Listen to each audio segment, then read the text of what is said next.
Andrés Díez Herrero, que como sabéis es doctor en Ciencias Geológicas y máster en Hidrología, científico titular en el área de riesgos geológicos del Instituto Geológico y Minero de España, es además miembro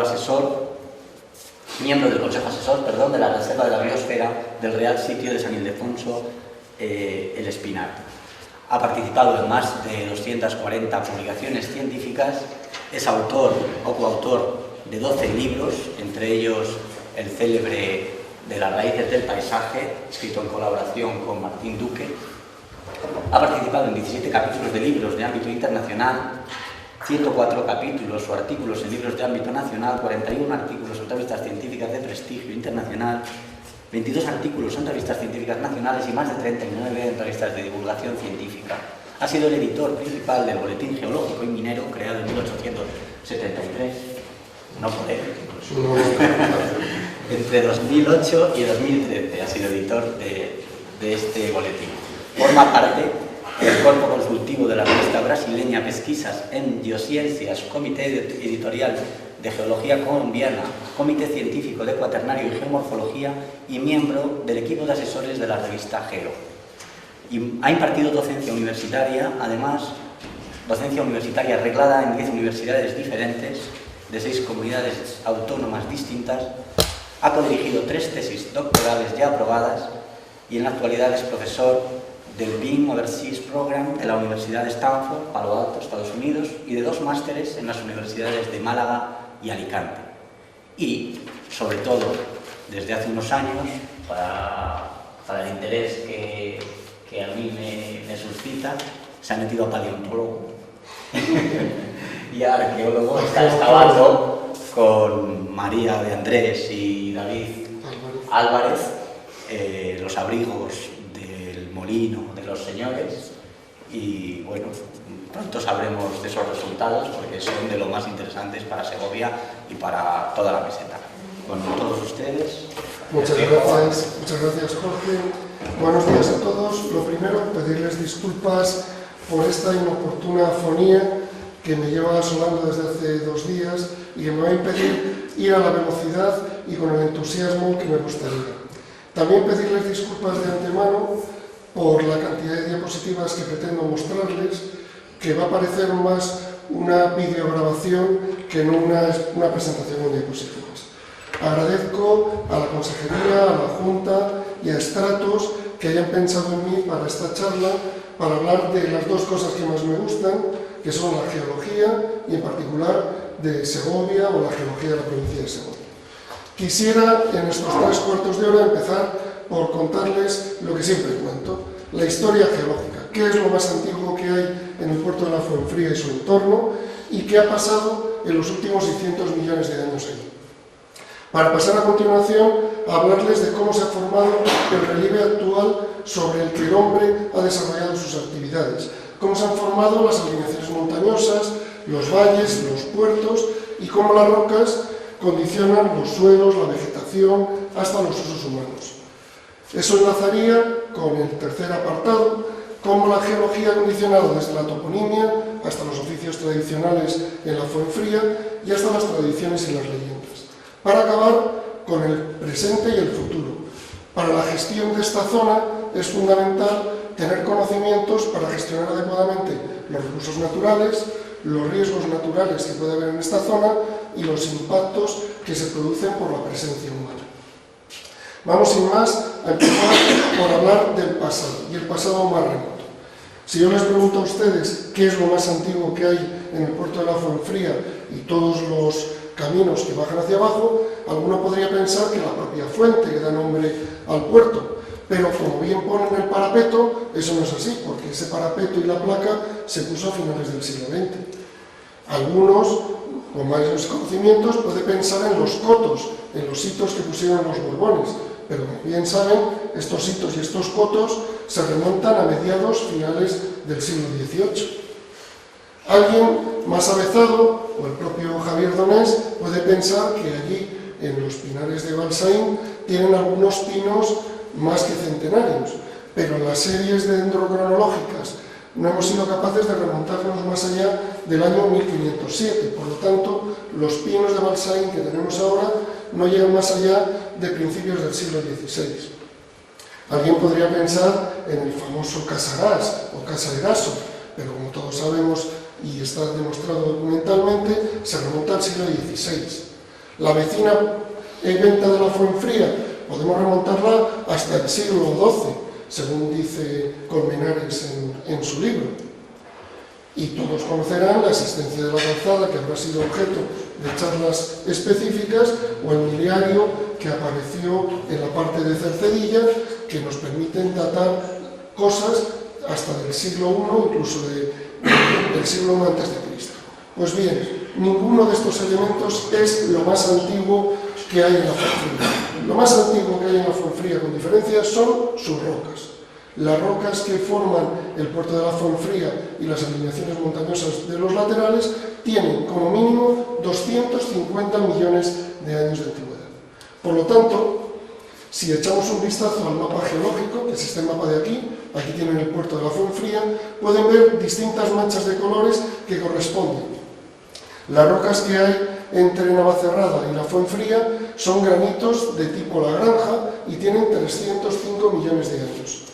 Las rocas sobre las que está el propio puerto son ortoneises glandulares que, junto con los leuconeises de la mujer muerta, tienen la friolera de 490 millones de años.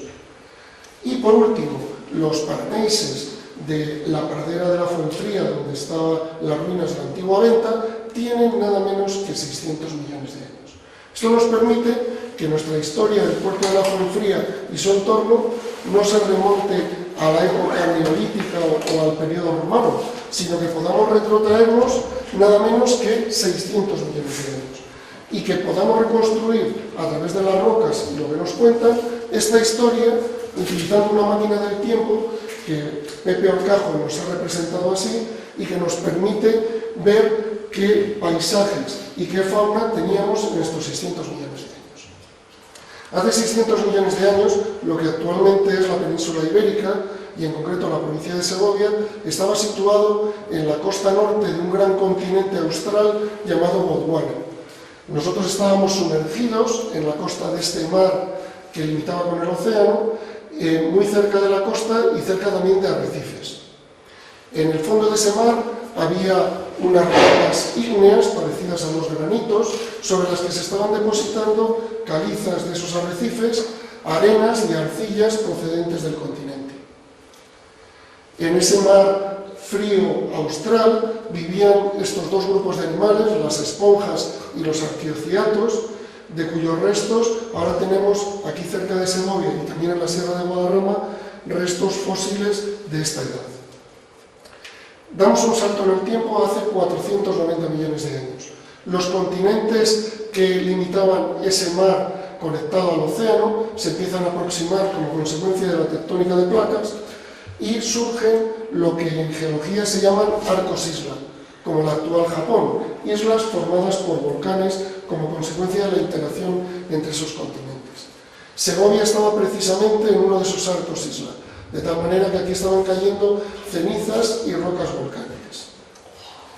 Damos otro salto en el tiempo y hace unos 350 millones de años esos continentes que se estaban aproximando terminan por colisionar. Y al colisionar pillan entre medios los antiguos arcos isla y esos sedimentos que se estaban depositando en los mares y los aplastan, formando grandes cadenas de montañas que ahora se prolongan por los actuales Apalaches, los Urales, y aquí, en lo que luego será la península ibérica, formaban un arco conocido como la rodilla astúrica, por situarse el eje en Asturias, que es armórica. Esta cadena de montañas, que explicada por Orcajo y con el mito de Hércules como fundador de la ciudad de Segovia, es lo que conocemos como el orógeno marisco y que antiguamente se llamaba el orógeno hercínico.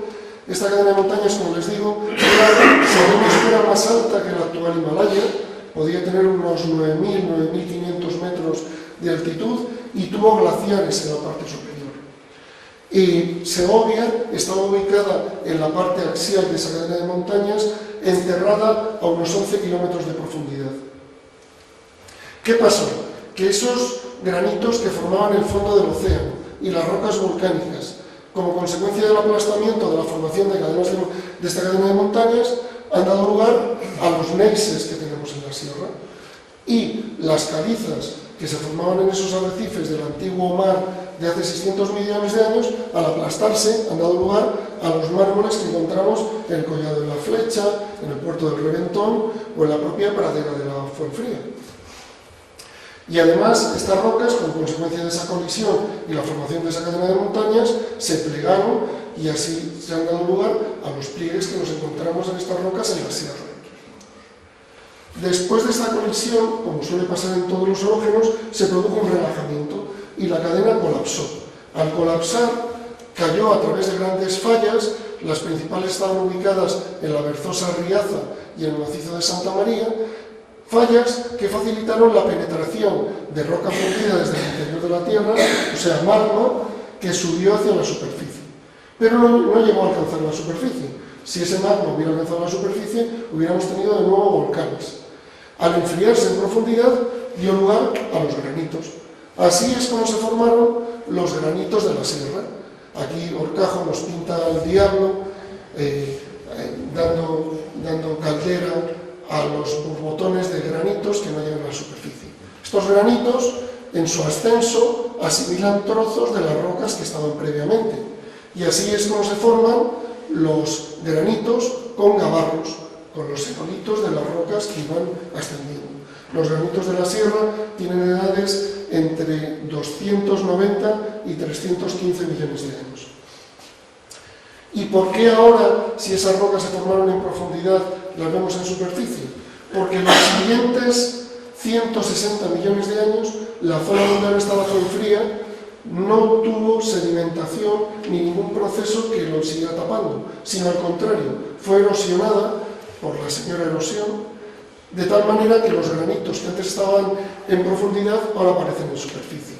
De hecho, esta parte de la provincia de Segovia, a lo largo de todo el Triásico, permaneció descubierta, mientras que la parte oriental de la provincia estaba surcada por grandes ríos que depositaban las arenas del Grado del Pico o de la Serrezuela.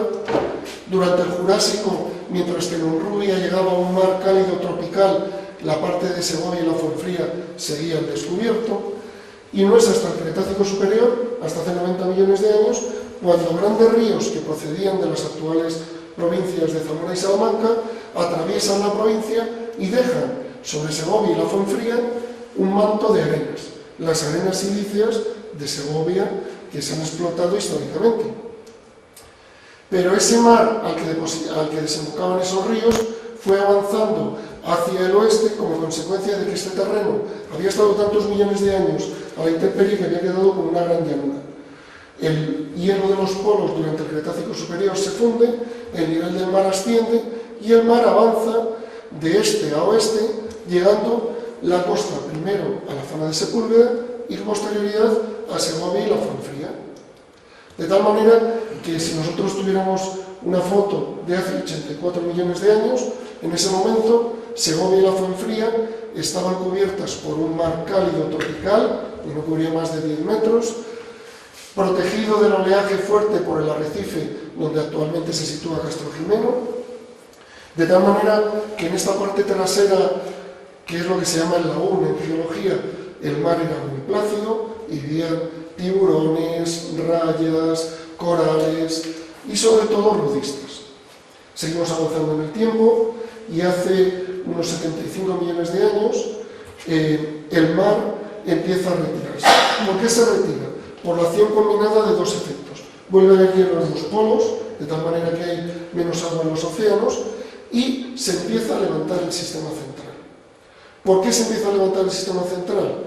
Pues veremos que el sistema central se levanta porque la placa ibérica, que es aproximadamente lo que actualmente es la península ibérica, queda comprimida entre la placa euroasiática y la placa africana.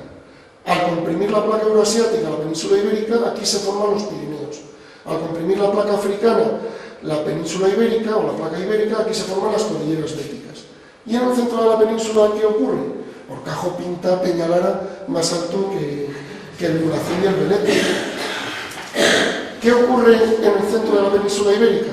Que esos neises y granitos que teníamos, tapados por las arenas de los ríos y por las calizas y dolomías que dejaron los mares cálidos del Cretácico, al aplastarse la placa ibérica, grandes fallas empiezan a levantar bloques que pliegan todo lo que hay encima. Aquí tenemos las fallas en una obra en Segovia, ¿no? Eso hace que estas fallas levanten los bloques de la sierra, se empiecen a erosionar las arenas y las calizas de lo alto de la sierra y con eso se rellene la cuenca del Duero. También se levantan los macizos satélites, como el macizo de Santa María, que enlaza en profundidad con la Serrezuela. Durante el Mioceno, hace 11 millones de años, se llega al paroxismo del levantamiento de la sierra. En esos momentos, grandes torrentes emergen de la sierra y trasladan todo lo que se erosiona en la sierra hasta rellenar la cuenca y formar grandes lagos en Cuéllar. Este es el aspecto que debía tener entonces el sistema central, ahora en Irán. Al final lo que se produce son retoques de esas arenas que han arrastrado los ríos por el viento en la tierra de pinares y el encajamiento definitivo de nuestros ríos formando los actuales sistemas de terrazas. Y así llegamos a la posición de la Fuenfría y de Segovia. Esto nos permite enlazar con el paisaje que vemos hoy en día. El paisaje que vemos hoy en día está perfectamente representado en este mapa topográfico del IGN del puerto de la Fuenfría y su entorno. Si se fijan, lo que hay son alineaciones montañosas, ¿de acuerdo? Valles y fosas y puertos. Principalmente el puerto de la Fuenfría y el puerto de Navacerrada, y todos los collados, Panichiva, etc. El collado ventoso, etc. Vamos a explicar cómo se han formado las alineaciones montañosas, los valles y los puertos. Las alineaciones montañosas ya hemos dicho que son consecuencia de esa orogenia en la que la placa ibérica quedó comprimida entre la placa euroasiática y la placa africana, de tal manera que grandes fallas elevaron bloques y dejaron hundidos otros. Esto es donde se sitúa la Sierra de Guadarrama y eso es el macizo de Peñalara. Hacia aquí la cuenca del Duero y hacia aquí la cuenca de Madrid. Como ven, en profundidad es como si fuera una flor que se abre y las grandes fallas inversas elevan y hunden bloques. Quiero llamar su atención sobre este bloque hundido de aquí, del que luego hablaré. De tal manera que la estructura que tiene la sierra no es más que una estructura de bloques elevados y bloques hundidos, que antes llamábamos hors, los elevados, y gravens, los hundidos, y ahora no se puede utilizar esa terminología, porque nuestras fallas son inversas, ahora hay que utilizar pop-up y pop-down. Es lo mismo, pero diciéndolo en inglés. De tal manera que esto es el macizo, para que se sitúen, esto es el macizo de Peñalara, esto es la fosa del Valle de Lozoya, este es el bloque que queda más levantado por las fallas que delimitan el bloque y este es el que queda más hundido dentro de la sierra. Cuando esos bloques que se levantan paralelepípedicos de la sierra empiezan a ser erosionados, como hemos visto en el Mioceno, redondean sus formas y dan lugar a las alineaciones montañosas que conocemos hoy en día y en las que todavía se puede reconocer esas superficies de culminación de los bloques. El propio Peñalara es un buen ejemplo. Si se fijan en la cima de Peñalara, no son sierras, como dicen algunos, sino son mesetas elevadas. Nuestra sierra, sobre todo el Guadarrama occidental, si se fijan cuando van hacia Pradena y cuando van hacia Somosierra, es una meseta elevada. ¿Y cómo se han formado el segundo elemento que veíamos en el paisaje? ¿Cómo se han formado las gargantas? Pues las gargantas se han formado donde esas fallas han triturado la roca, permitiendo que esta roca sea más fácil de erosionar por los ríos. ¿Por dónde van a ir los ríos? Por donde la roca les permita, con el menor esfuerzo, erosionar más fácil. De tal manera que donde va la falla, la roca está triturada y hecha arena, el río empieza a excavar su valle y al final forma una garganta. Así se ha formado la garganta del Salto del Olvido y todas las gargantas de la sierra. Así se ha formado la garganta de la Boca del Asno. Pero hay dos valles en la sierra, uno de ellos objeto de estas jornadas, que no se han formado porque el río se ha encajado en una falla. Se han formado porque van por el fondo de uno de esos bloques hundidos. Son el Valle de Balsaín y el Valle de Lozoya. ¿Qué ha ocurrido aquí? que esas fallas que delimitaban los bloques cogieron una cuña del bloque y la hundieron. De tal manera que ahora el río Balsaín o río Eresma va circulando por este fondo del bloque hasta llegar al Salto del Olvido, a partir del cual ya se encaja y forma su propia garganta. Digamos que el valle del Eresma, aguas arriba del puente de Balsaín, no lo ha formado el Eresma, como el cañón del Duratón, sino que es consecuencia del hundimiento del Sierra. Miguel Ángel Moreno, un carpintero buen amigo, harto de oírme contar esto y que la gente no me creyera, me ha hecho estos bloques de madera para que les enseñe cómo se produjo este proceso. Estos 3 bloques representan esas rocas, neises, granitos tan antiguas que están siendo aplastados, por un lado por Europa y por otro lado por África. Al aplastarlo, esas fallas que tienen un rejuego inverso, si se fijan, dejan un bloque hundido que va a ser el Valle de Balsaín, por donde el Eresma va dibujando meandros hasta llegar al puente de Balsaín, a partir del cual se encaja formando una garganta siguiendo una falla. ¿Lo ven? Javier, si me haces el favor. Esto es el Valle de Balsaín, donde se puede trazar perfectamente en una vista aérea la situación de las dos fallas, el bloque hundido y los 2 bloques levantados, que son las alineaciones desde la Camorca, la Camoquilla, etc. O visto desde el otro lado, esto es el bloque hundido y los 2 bloques levantados. Nos quedaba por explicar un tercer elemento del paisaje de estas zonas, que son los collados o puertos. Los collados o puertos no son otra cosa que las zonas donde están estas fallas triturando la roca, que se va a encajar aquí un río, ahí se va a encajar otro río, y hacen esto. Al elevarse el bloque de la sierra, este bloque de aquí, que sería la alineación Siete Picos, Minguete, Montón de Trigo, aquí se encaja el arroyo de la Venta, aquí se encaja el Minguete y sus afluentes, y lo que forman es eso. Pues lo que va a quedar aquí es un puerto, un collado.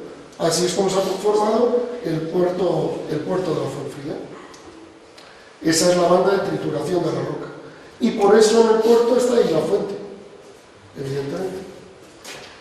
Y ya a partir de estos 3 elementos, alineaciones montañosas, gargantas y fosas, y los collados y puertos, solo quedan pequeños retoques que ha habido en el paisaje.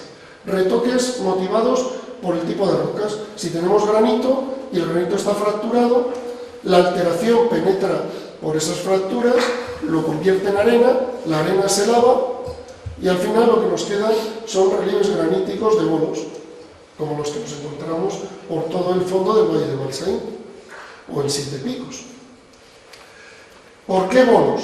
Porque si yo tengo fracturas definiéndome en una especie de cubo, en las caras solo altera en una dirección, en las aristas por 2 y en los vértices por 3. Al atacar en un vértice por 3 puntos, avanza más rápido la meteorización, de tal manera que lo primero que se quita son los vértices, luego las aristas y lo último las caras, y al final termina formando un bolo, como el cojón de Pacheco, con perdón, el famoso bolo del Valle de Balsaín, o muchos otros bolos que mi amigo Carlos de Miguel, que luego vendrá a ilustrarnos, tiene en una carpeta de Facebook que llama Pedrolos y que me ha dedicado varias veces y que son tremendamente significativos y con una estética increíble.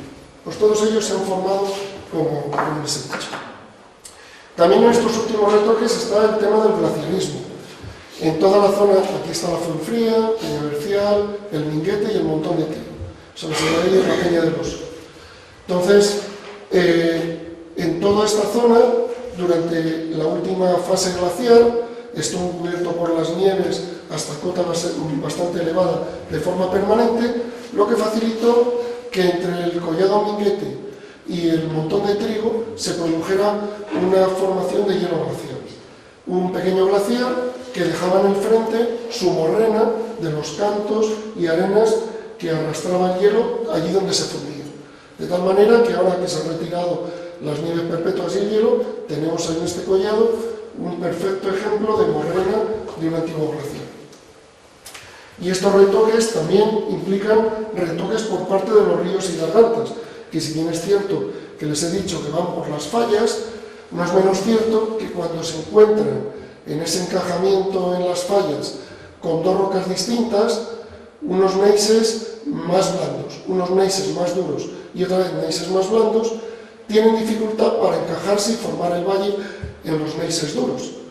Y eso hace que se formen los chorros y las chorrancas. Así es como se ha formado la chorranca. Son neises, que llamamos leuconeises, con más cuarzo, más duros, más difíciles de erosionar y por lo tanto los saltan. Y en estos retoques fluviales también están los que se producen en el lecho del río. Cuando hay una irregularidad asociada a una grieta, a una diaclasa, el agua forma una corriente turbillonal que se retroalimenta cazando más cantos que durante las crecidas terminan por agrandar y formar las famosas marmitas de gigante. Marmitas de gigante que son las que se ven en la boca del asno, en la propia chorranca y en infinidad de sitios a lo largo de los montes de Balsaín. Y se ven algunas ya fósiles separadas de los ríos actuales. Esto me permite pasar al tercer bloque dedicado a cómo todo esto que les he contado hasta el momento condiciona desde la toponimia, los oficios y las tradiciones. ¿Por qué se llama el puerto de la Fuenfría? ¿Qué vieron los antiguos en esa fuente para, entre todas las fuentes que hay, decir que era la más fría? ¿Por qué la Fuenfría es la fuente más fría de todo el Valle de Balsaín? Estos son un corte geológico de la sierra y todas las tipologías de manantiales que tenemos a ambos lados de la sierra. Pues bien, la Fuenfría es una tipología de manantial asociada a un coluvión, es de este tipo. Vamos a verlo en detalle. En las faldas del Ventoso, del Cerro Ventoso, los neises y los granitos se están erosionando formando una pedrera, un canchal. De tal manera que este canchal está formado por trozos de neises y granitos empastados en arena. En ese canchal formado por trozos de neises y granitos empastados en arena, durante el invierno, cuando se producen las nevadas, se forma una capa de nieve que aguanta bastante tiempo, sobre todo en la umbría del Ventoso. Lo que hace esa nieve cuando se funde en primavera es infiltrarse y el canchal funciona como si fuera una esponja. En los poros entre la arena y los bloques se llena y se queda almacenada en el agua. De tal manera que en la parte baja, donde la lámina de agua toca con la superficie, en lo que llamamos el nivel freático, ahí se puso la fuente. Como la fuente de la Fuenfría tiene su zona de infiltración bastante alta y la temperatura a la que sale el agua en la fuente depende de la temperatura media anual en la zona de infiltración, eso significa que la temperatura con la que sale el agua en la Fuenfría es la temperatura media en el sitio donde se ha infiltrado el agua. Por eso esta fuente tiene el agua más fría que otras fuentes, como la fuente de la Reina, que están más bajas.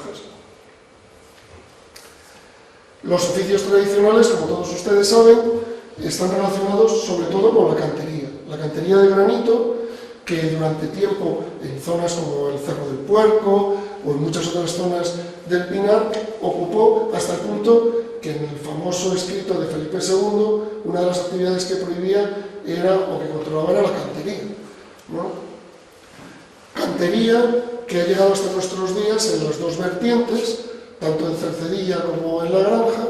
Este es un concurso de cantería que se celebra todos los años en Colmenar Viejo y que, estudiando las características de esos granitos canterados con los del acueducto, no nos permite decir que no hay ningún sillar del acueducto sacado de allí. No he dicho que estén sacados de allí, he dicho que no nos permite decir que no haya sacados de allí. Porque en esta zona de la plaza de Díaz Sanz hay unas granodioritas porfíricas que son idénticas a las del Cerro del Puerco. No quiere decir que en el Barrocal de Ortigosa no las haya también, pero estas son idénticas a las del Cerro del Puerco. Y también los picapedreros, no solo los canteros, los que se dedicaban, sobre todo los neises, a sacar bloques para hacer sillería y mampostería, para construir los vallados. Y luego el tema de los mitos y leyendas asociados a esto.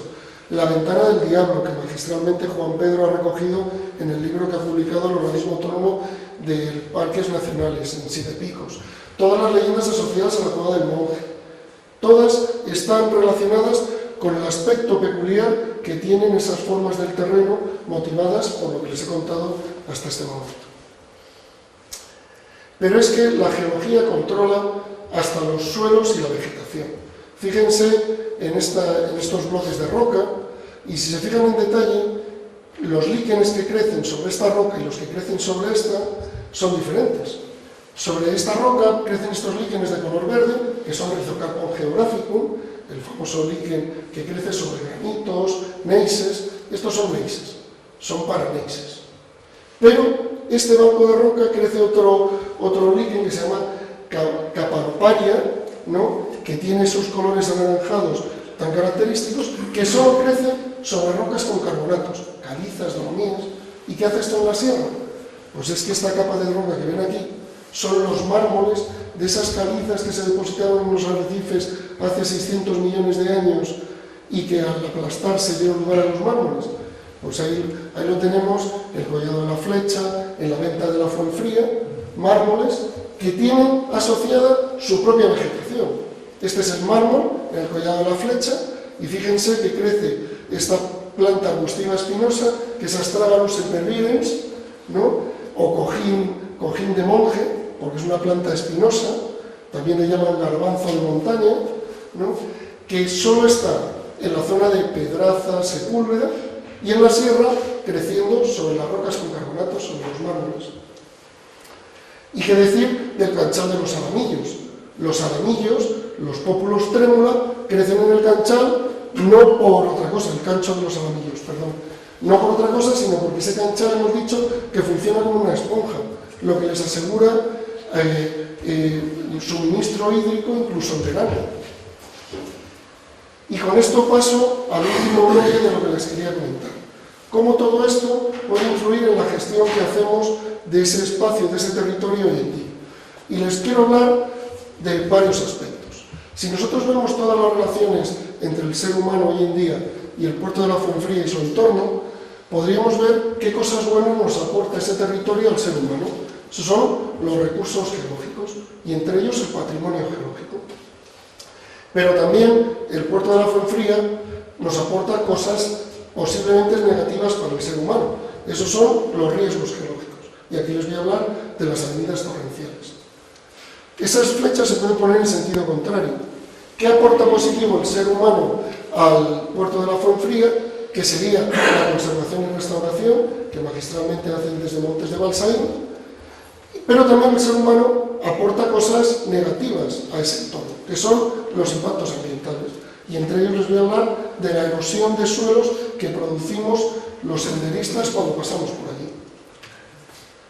El patrimonio geológico es un recurso natural que, junto con el patrimonio atmosférico, hidrológico y edáfico, es lo que se considera biótico, frente a la fauna y la flora, que son los patrimonios más conocidos. El patrimonio geológico en el Guadarrama y en esta zona de la Fuenfría ya estaba inventariado desde los años 30 y ha tenido que pasar otros casi 100 años para que Juana Vegas lo incluyera dentro del catálogo de lugares de interés geológico. Tenemos declarados y catalogados más de una decena de lugares de interés geológico, de interés local, regional y algunos nacional, en toda la zona que va del puerto de la Fuenfría y luego Navacerrada hasta San Ildefonso, que son los que ven ahí. Las porfiritas del puente del Anzolero, los lanchares de la presa del Olvido, los lanchares y bolos del Cerro del Puerco, el ciclo glaciar del Chozaránguez, los depósitos de derrubios del arroyo del Puerto, el ciclo glaciar que antes les enseñaba del Minguete, etc. Y este patrimonio no solo tiene que ser conservado, sino que tiene que ser protegido y además de catalogado, porque puede estar sometido a acciones vandálicas que, aunque nos resulten curiosas, pueden degradar su valor. Les decía que respecto a los riesgos naturales, les quería hablar de las avenidas torrenciales, y en particular de las riadas que sufren el río Balsaín y sus afluentes. Para estudiar estas riadas, los que nos dedicamos a ello, usamos métodos botánicos, históricos, hidrológicos y geomorfológicos. En esta zona de Balsaín Gracias a la existencia de las reales pesquerías que se ven afectadas por estas riadas, fundamentalmente del río Balsaín, tenemos un registro histórico que ha trabajado magistralmente Teresa Bullón de las principales riadas. Pero claro, este registro histórico de riadas se limita a las que afectan al arroyo de Balsaín, que es donde están las pesquerías. ¿Y qué pasa con sus afluentes? ¿No tenían riadas? Pues sí. Y para saber cuándo han tenido riadas, con qué frecuencia las hay y si pueden ser peligrosas para las actividades que hay actualmente implantadas, preguntamos a los más antiguos del lugar, que son los árboles, no son los habitantes de Balsaín. Existe una rama de conocimiento que se llama dendrocronología, que lo que busca es usar el famoso crecimiento de un anillo anual de los árboles, esto es pino de Balsaín, de una cercha de la Catedral de Segovia. Entonces, como pueden ver aquí, cada año este pino en Balsaín hacía crecer un anillo de crecimiento. Pues bien, cuando esos árboles están afectados por riadas que ocurren en las márgenes de los ríos, adoptan morfologías tan extrañas como ven aquí.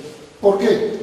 Imagínense que este árbol, que está en un río, miren la forma que tiene, su historia es la siguiente. Crecía derecho, tranquilamente, vino la riada, lo tumbó, lo decapitó, pero no lo mató. De tal manera que la primavera siguiente rebrotó, como ven aquí, formando esas ramas. Siguió barreno en la base de esas ramas y cuento los anillos, haciendo con este aparato, que se llama Barrena Presler, que usan los ingenieros de montes, y saco la secuencia de anillos, a ver si me pasaré. Dios, perdona, tengo de... Además, esto como es de tu gremio. Y cuento los anillos, sé hace cuántos años ocurrió esa riada.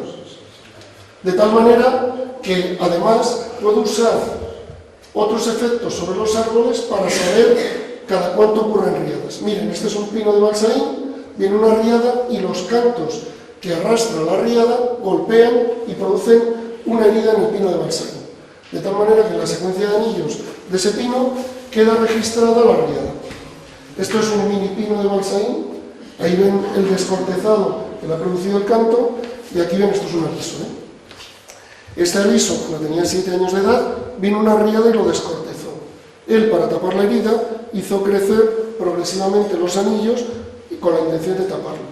Pero el segundo año vino otra riada, otra, de tal manera que en este árbol tenemos registradas 7 riadas de un torrente donde podemos no tener información ni histórica, ni hidrológica, ni de precipitaciones. Aquí ven los descortezados y esto que les comento. Voy a pasarlo rápido porque esta diapositiva la traía por si no traía la rodaja, pero lo he traído. Pues bien, esto lo estamos aplicando en la zona de los montes de Balsaín para saber con qué frecuencia los afluentes del río Eresma tienen riadas y si esas riadas tienen una magnitud que pueden afectar desde el ferrocarril Cremallera a Cotos hasta los caminos tradicionales.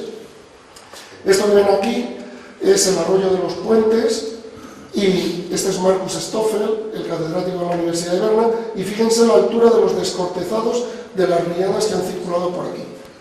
En muchas ocasiones han quedado frenados los bloques golpeando contra el árbol. Otras veces han inclinado el árbol en dirección de la corriente o han descortezado el árbol como consecuencia de la erosión en las márgenes. Todos estos árboles, con el permiso de Montes de Balsaín, los hemos barrenado y hemos estudiado la secuencia de anillos para ver cuándo fueron esas riadas y qué magnitud tuvieron. Aquí ven a Virginia barrenando las barrenas, puliendo los testigos en el laboratorio y estudiándolos al microscopio. Y en estas zonas que hemos estudiado en el arroyo de los Puentes, hemos sacado sucesos de riadas seguros, probables y en total 18 riadas importantes desde el año 1802. Hemos colocado esas riadas comparándolas con otros fenómenos meteorológicos que han ocurrido en los montes de Balsaín y que se conocen a través de los planes de explotación, y lo hemos comparado con la oscilación del Atlántico Norte para darnos cuenta que cada 121 años aproximadamente ocurre una riada catastrófica en los montes de Balsaín y pequeñas riadas de menor magnitud cada 10 o 15 años. Esto nos permite que, como la oscilación del Atlántico Norte se sabe con los modelos meteorológicos cómo va a evolucionar en los próximos años, predecir qué años tiene mayor probabilidad de haber riadas importantes en los montes de Balsareny. Y el último aspecto que les quería comentar es el tema del impacto que los humanos producimos en los caminos o en las áreas recreativas. Ahí ven la boca del asno o los asientos, que como consecuencia del pisoteo de la gente, lo que ocurre es que las raíces de los árboles, que normalmente tendrían que crecer enterradas, como consecuencia de esa erosión, quedan expuestas. Bien, como esa raíz, cuando crece enterrada, crece con los anillos concéntricos, y en el momento en el que la erosión llega a la parte superior, ya no puede crecer porque se elimina el cambium, que es la capa de células que hace crecer la raíz ya solo crece hacia abajo. De tal manera que las raíces de esos caminos tienen esta forma. Esta es la parte cuando estaba enterrada y esto es cuando la erosión llegó a la parte de arriba. Pues este fenómeno es lo que nosotros utilizamos para medir con precisión la erosión que se ha producido, contar el número de anillos y saber la tasa anual en milímetros año que se está produciendo. ¿Dónde hemos hecho esto? Pues en la senda Smith y en la senda de Cospes, ¿no? O sea, básicamente entre Navacerrada y la Fuenfría. Allí, como ven, las raíces están expuestas como consecuencia del pisoteo, y lo que hemos hecho es medir un montón de variables, la pendiente local, la textura del suelo, la pendiente de la ladera, y sobre las raíces lo que hemos hecho es medir las tasas de erosión, de rebajamiento en 30 y tantos sitios. Luego hemos cortado las raíces, por supuesto con permiso de Montes de Balsareny, y esas raíces las hemos estudiado después de someterle a una serie de tratamientos de laboratorio para ver en qué año se produjo la exposición como consecuencia del pisoteo. Y con eso calcular las tasas. Aquí tienen todas las raíces, esto es senda de Smith, ¿no? Como en SSC, senda de Smith, y ahí tienen los resultados de las tasas de erosión por pisoteo en milímetros año en cada una de las raíces. La media, la varianza, no les quiero marear con esto. Solo decirles que se ven cosas muy curiosas. Se ve cuando Smith y los primeros guadarramistas de finales del 19 abren estas sendas, cómo en la guerra civil se dejan de utilizar y cómo a partir de los años 60 o 70, que la gente llegaba a Navacerrada con los coches, se disparan las tasas de erosión. Pero además, como hemos medido un montón de variables, hemos hecho análisis multivariante, de tal manera que nos hemos dado cuenta, ya estoy terminando, nos hemos dado cuenta de cosas tan curiosas como que las tasas de erosión son mayores no dependiendo de la pendiente de la ladera, sino de la posición en la senda. De tal manera que son mayores cerca de Navacerrada y cerca de la Fuenfría, porque la gente hace recorridos parciales. Una familia sube a Navacerrada, empieza a andar, los niños se cansan, se dan la vuelta y en esa zona hay doble de pisoteo que en la otra zona. ¿Para qué sirve esto? Pues, si se quiere, para controlar el número de visitantes y especialmente en los meses donde hay más arrollada, que se sabe. O para minimizar estos recorridos parciales advirtiendo a la gente de qué longitud tiene la senda de Smith. Porque gente que vaya con tacones de aguja no se teme. O cubrir parcialmente con piedras, como ha hecho Montes de Balsareny, algunos tramos de la senda de Smith. Ya para concluir, como resumen de todo lo que les he estado contando, decirles que los elementos más antiguos que hay en la Fuenfría no es nada antrópico, sino las rocas, que a lo largo de la historia geológica se han sucedido por allí paisajes de lo más increíble, como hemos podido ver, que el paisaje actual está formado fundamentalmente por las alineaciones montañosas, los valles, las fosas, los puertos y collados y todos esos retoques modernos, que el relieve actual ha condicionado desde la toponimia, los oficios y algunas leyendas y tradiciones del valle, pero que la geología no solo es una cosa que nos habla del pasado y de cosas que ocurrieron hace millones de años, sino que el conocimiento geológico y los estudios como los que les he enseñado sirven para la gestión de hoy en día de aspectos como los recursos naturales, como los riesgos o como los impactos antrópicos. Solo decirles que si están interesados en estos temas hay infinidad de bibliografía sobre ellos, aquí pueden ver alguna de ella y darles las gracias por su atención.